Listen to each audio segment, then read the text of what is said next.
Have a really good think, because somebody you know could earn you a lot of money for very little effort. Think, who do you know that wants to buy a property in Spain? A colleague, a mate, someone in your family, a friend of a friend? If you know someone, go to welcome-estates.com and click the Refer a Friend link. If they buy, you'll pocket a nice chunky thank you from one of Spain's leading estate agents. T's and C's apply. All details at welcome-estates.com.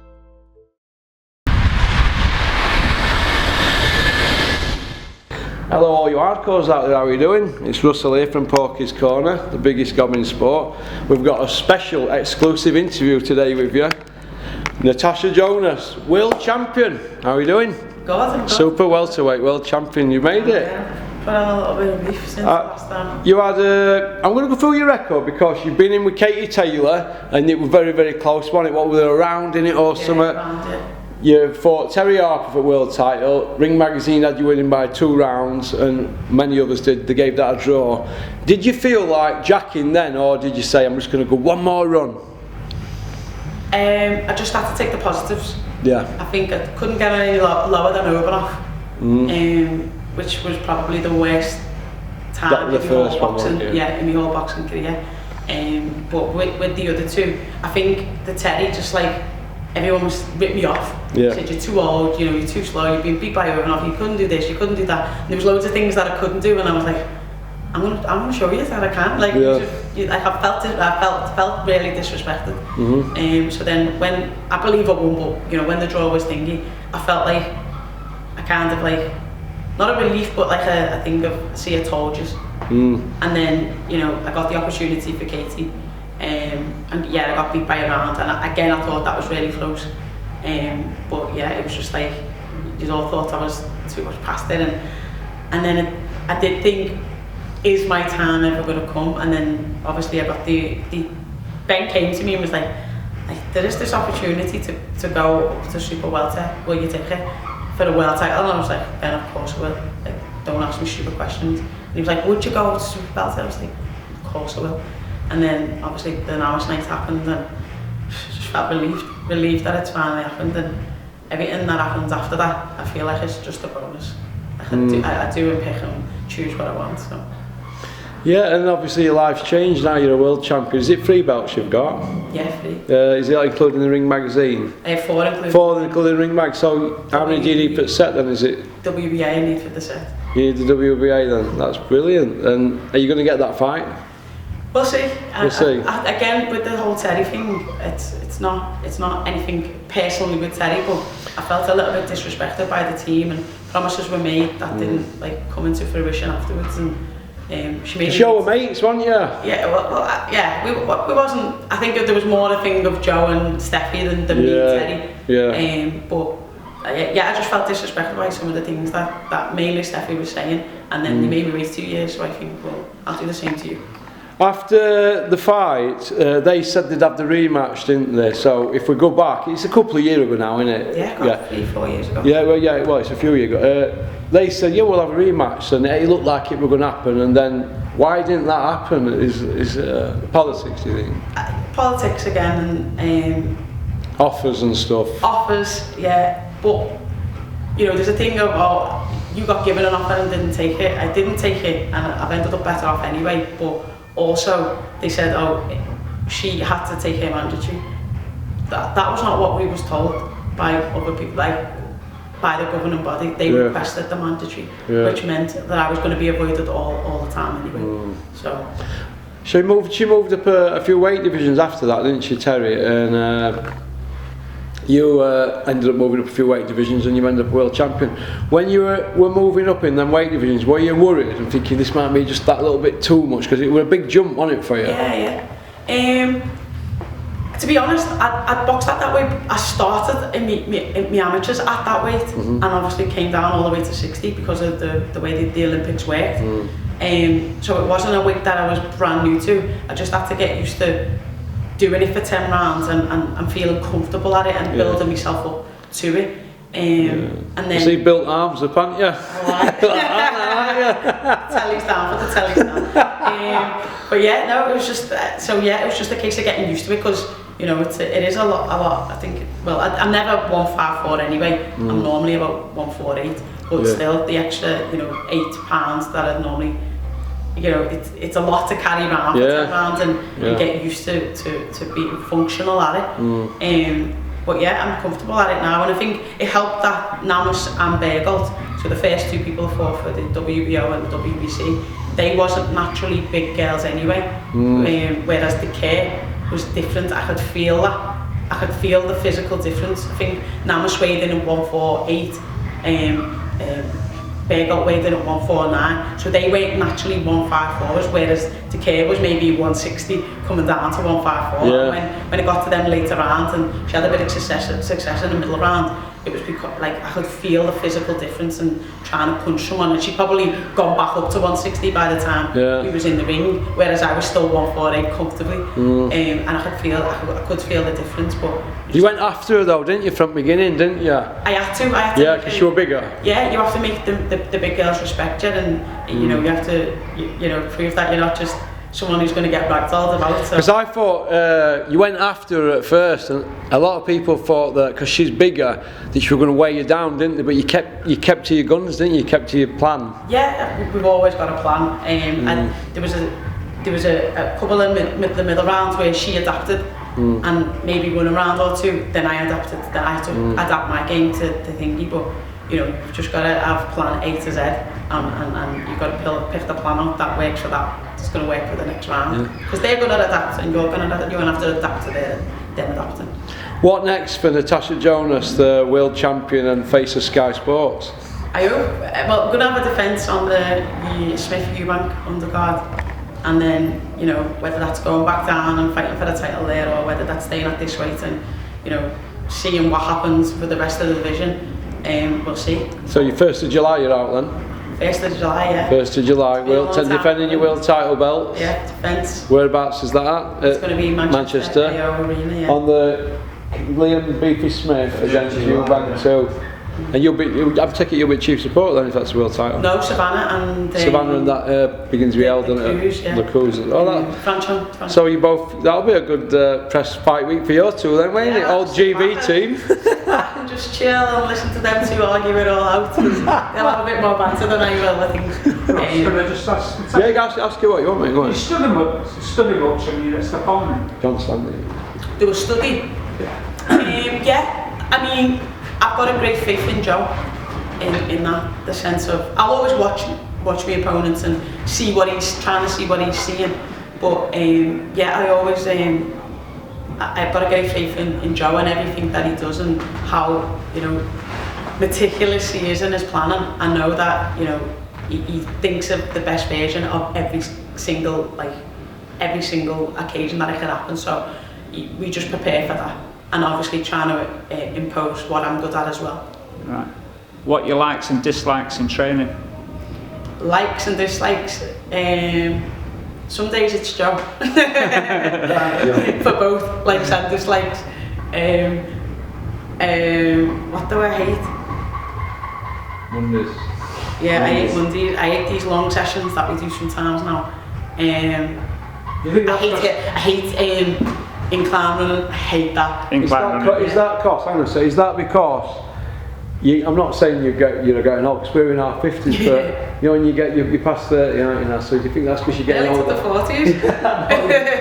Well, you know, do you feel like it's getting older? You know, your recovery time. When you were in your 20s, did you just jump out of bed in the morning and you never had no injuries? When you're in your 20s, you can go from like footy to, you know, kickboxing to karate to whatever, and you're doing all different sports, and you don't even stretch.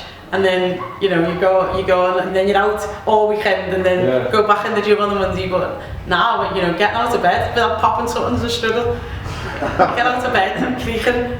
So age, you just have to manage yourself a little bit better. Go on, sorry, what? Yeah. During training camp, are you disciplined in what you eat? Yeah, even at this higher weight, as I say, I don't struggle for weight at all. Yeah. But I still like to eat well, because it affects how you, one, perform, and two, how you feel. So the first thing every boxer does after they've, you know, done a camp and fought, is go and eat rubbish, and then you start to feel rubbish, and then you know, when you get back into that next camp and you think, oh, that extra weight that I've got to get off, and you're feeling rubbish because you get rubbish. So it does affect you. So I do like to eat well when I'm in camp, regardless of whether I need to make a weight or not. Obviously I need to make a weight, but I don't struggle to make that weight, but I still eat well. And is sleep important to you as well? Oh, I sleep a million times a day. My actual time I go to bed is really late, but that's because I nap so much within the day. But you know, we can be doing 2 or 3 sessions, so it's important to get your sleep in as well and let your old body recover. Can I just ask you a question? Yeah, of course. Just about sparring, obviously you're here at Champs Gym, and you've obviously got a lot of good spars here, but over the years, who's the hardest spar you've had? Who's you God, there's going to be some people who's offended, yeah. Females, there's loads for different reasons. I think I spar some of the top amateurs now, just because I know that they're a lot sharper, and they're like fit like all year round. Like, when you're on them GB squad, like you're in a competition every other month, or you're fighting to be the one person selected to go to that competition every other month. So they're always on the top of the game, and you know, the first few spars you'd have, you'd be like, fucking hell, punched everywhere by an amateur. But then obviously, as you get fitter and better, you'll get better. Anyone that sticks in your mind? Recently, of late, I would say, I definitely say Cindy Ngamba. She's probably that one that we like to use and get in, because she is so tough, she is so fit, she is strong, you know, punch selections, and what's good about Cindy, because she's been on the squads now, you can see her improving, and she's getting that international experience, so her style's changing, so you've got to adapt to that as well. But yeah, I think she's very good. As for the lads, I'm going to have to say Beefy, because if I don't, he'll punch me head in. Yeah. He's from your town, isn't he, though? Yeah. I can imagine you're learning a lot of him, because he's a world champion, he's a proper seasoned pro in Beefy. Yeah. So you've picked a lot up of him, wouldn't you? Because of the way the gym is, you know, we've had Crawler, we've had the Quiggs, we've had all the Smiths, we've had, you know, Jose Burton, we've had all Callum that. Johnson. Yeah, Callum Johnson. There isn't a situation that you can't ask any of them for, you know, like, yeah. Even just move around spars and stuff, there's always there and on top. Stephen Smith and Paul Butler, like, they're very intricate, and when you go, even when you're sparring them, they'll say, like, the gap's there, look where the gap is, and you know, and they'll talk you through it and coach you through it. So they were really good to work alongside. Paul was my Katie. Have you ever been in ring in the last few years, and any time, and thought, do you know what? I didn't see that. That was just a little bit quicker than normally, or ooh, I was a bit slow getting out of the way. Has any of that come into your game yet, or are you still going strong? Have you had to adapt with getting older? No, I think there's loads of things that you adapt with, like, all the time. Like I say, like, when I sometimes, you know, watch them amateur fights back, obviously they are shorter and they whatever, but you like throwing 100 shots around and 10 will land, and now I probably throw maybe 20, but I know that 15 will. So you're more selective with your punch selection, yeah? Yeah, I think accuracy, is always been one of my strong points. But yeah, you just learn to adapt because you learn the game better. Yeah. And like you say, you don't have to go wild because you're a bit more experienced in knowing how to punch and where to punch, and you know, the openings and yeah, manoeuvring people into where you want them to be. So you don't have to do that necessarily physically all the time. How much longer do you think you'll go on? I've been saying it to me last year, since about 2012, I think. So God knows.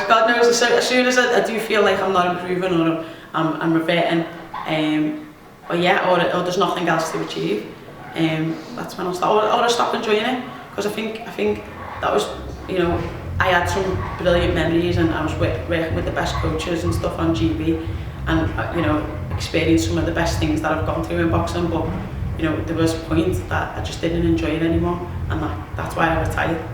It was so tough and so hard, and you know, we kind of, not disrespect amateurs, but when you're on them squads, you are training like professionals all the time, and like I said, you don't get them down times because there is no season in amateur boxing. You're just constantly trying to fight people in your country to be the best. And then once you think, right, now I'm on the best, phew, then you go internationally to fight other Europe people. and the world, yeah, then so Olympics. You've been to Olympics, haven't you? Yeah. You like that? It's just tough. It's just so constantly tough. So I did stop enjoying it, and that's why I retired, and then got me mojo back, as to say, and then wanted to be a pro. So. Do you think you'll ever fight Terry in end, or is there too much bad blood? I'll never say never. Like I said, I just think, she didn't mention my name for like 2.5 years. So, yeah. All right. What's the best thing that's happened to you apart from winning world title in boxing and having your daughter? Which is the best thing that's happened in the last 10 years for you? Oh, that's good. Yeah. Outside of boxing, definitely my daughter. But I don't know, it's all going to be boxing related. Inside of that, definitely winning the world title. Who's best laugh in boxing? Best laugh? Best laugh who you've ever had around you? Who's best laugh? Jose Burton. I know you're going to say that. Yeah, he doesn't come across well, or he doesn't come across like he'd be like that on camera sometimes, because when he's in the gym and he's in his own environment and he's comfortable, he comes out with some crackers. Best and worst dressed as Crawler. He's a lovely kid. His best what? Best and worst dressed as Crawler. Crawler's best and worst dressed? Yeah. I thought that's why they call him $1 Million Crawler, because he likes to get dressed smart. Some outfits he's got some stick for, but then some His hair's really scruffy, isn't it? Crawler, yeah. He's Not that long hair. He looks like something out of the water, doesn't he? Could I just ask one more question? Outside of boxing, what are your hobbies, Natasha? What do you do? You know what? I spend so much time away from my family. I just like to be. We come from a big family. I just like being with the family and being with the kids. I've got all the kids on Saturday, so I probably have about 14 kids staying in mine. Really? So how many's in your family? Yeah. Well, no, there's a lot more, but they're just the kids. Nieces and nieces and nephews that are just I think the kids keep you they're just funny and they keep you young, and I just enjoy being around them. Spice of life. Yeah, just having a laugh and how old is your little in now? Well, she's 7 going on 17. Does she go to the fights? No. You don't allow that? Not that I don't allow it, it's just that when I have to drag her along to fight sometimes, she's hard to keep her entertained for that long. Right. From start of the show to the end. She's only 7, so she gets bored after a bit. So I just think, for me, getting in the ring and knowing that somebody else has got that responsibility of keeping making sure she's okay, I'd just rather not have it. Anyway, nice to speak. Thank you. That's been brilliant for you to come on, Natasha. No, it's alright. Top class. Nice one. Brilliant. Yeah. And we'll get you on again. And good luck on July the 1st. Nice one. And good luck in your camp, and let's hope you don't get any injuries. All right. Cheers. Take care. Porky's Corner is proud to be sponsored by Spartan Site Solutions. They are specialists in civil engineering and demolition contracts for the construction industry. Interested parties should visit their website or contact Porky's Corner for a referral at porkycorner@mail.com.